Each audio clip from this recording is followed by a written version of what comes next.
আজকে আমরা গেছিলাম উৎসব মুভিটা দেখতে।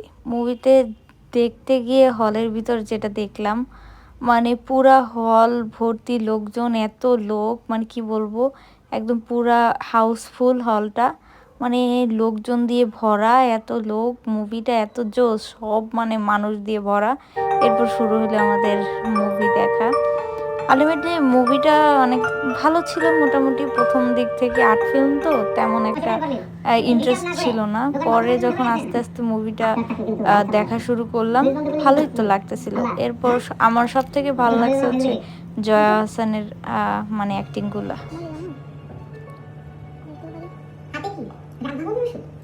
হ্যাঁ, কিন্তু সেই রাগ আর কখন ভাঙা হয়নি। বিউটি আমাকে সে সুযোগই দেয়নি।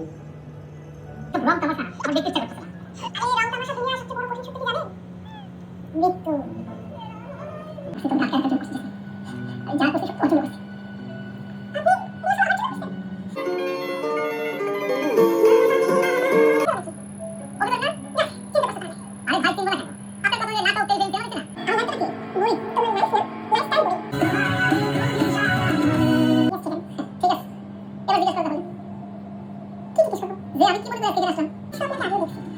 তুমি কিভাবে দেখলা? ফার্স্ট টাইম দেখছি অনলাইনে কেমনে? আমার তো অনলাইনে কোনো অ্যাকাউন্ট নেই। আসলে বেঁচে থাকার মানেই হলো আমাদের জীবন থেকে বড় বড় আনন্দের মুহূর্তগুলো এক এক করে হারিয়ে যাওয়া।